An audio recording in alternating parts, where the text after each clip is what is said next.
Mutual fund सही है, पर कौन सा? ये क्वेश्चन ऑलमोस्ट हर इन्वेस्टर के दिमाग में होता है। ELSS है, SIP है, लार्ज कैप है, मिड कैप है, स्मॉल कैप है, नाम इतने सारे हैं कि लोग कंफ्यूज हो जाते हैं। हाय एवरीवन, मैं हूं Rohit Sonthalia, director SFIC group. आज हम इस कंफ्यूजन को सिंपल लैंग्वेज में क्लियर करने की कोशिश करते हैं। डिस्कस करते हैं SIP क्या है। सबसे कॉमन कंफ्यूजन, लोग SIP को एक स्कीम समझते हैं।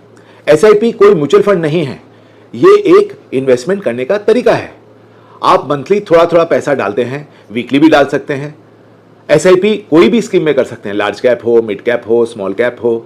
SIP एक ऑप्शन है, ये कैटेगरी नहीं है, ये एक तरीका है इन्वेस्ट करने का, ये निवेश करने का एक सिस्टम है।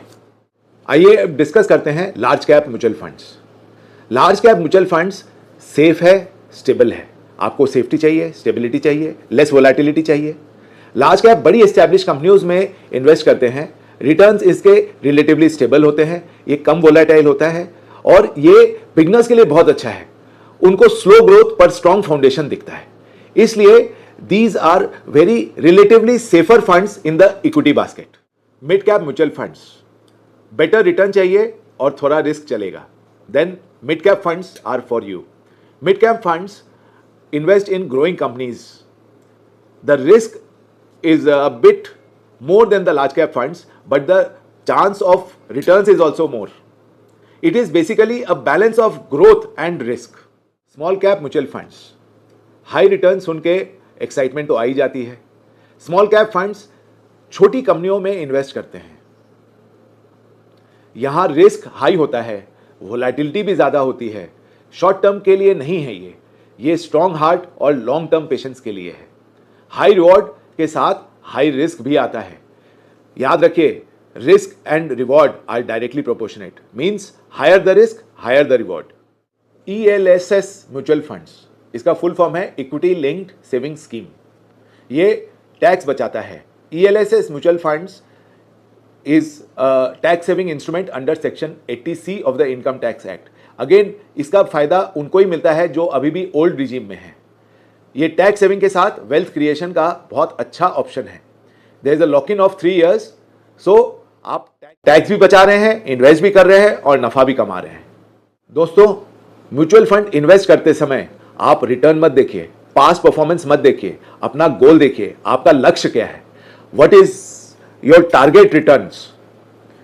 उसके लिए आपको देखना चाहिए time horizon, risk capacity, income stability and the purpose of investment. ये सब चीज डिसाइड करती है कौन सा म्यूचुअल फंड आपके लिए सही है। अगर आप हाईएस्ट रिटर्न, सबको हाईएस्ट रिटर्न चाहिए, अगर आप हाईएस्ट रिटर्न लेना चाहते हैं और उसके चक्कर में आपने स्मॉल कैप में डाल दिया पर आपका टाइम पीरियड छोटा है, then you are wrong. So selection of the fund is very important and that depends on your risk capability and your goal horizon. Mutual fund सही है, पर हर म्यूचुअल फंड हर इंसान के लिए सही नहीं होता। आपको करेक्ट स्कीम सेलेक्ट करना होगा। सही स्कीम अगर आप नहीं लेंगे तो आपको हर वक्त डिसअपॉइंटमेंट रहेगा। आपका करेक्ट इन्वेस्टमेंट होना बहुत जरूरी है। थैंक यू फॉर वॉचिंग, और अगर आपको यह अवेयरनेस बेस्ड सेशन हेल्पफुल लगा हो तो इस कन्वर्सेशन को जरूर शेयर करें। This video is for educational purpose and for your information. It does not constitute an investment advice. Mutual fund investments are subject to market risk. Please read the information document before making any investment in mutual funds. Thank you. And before you leave, if you want more such contents that will help you take proper decision for your investments, please like this video and subscribe to our channel SFIC Speaks for more such educational insights.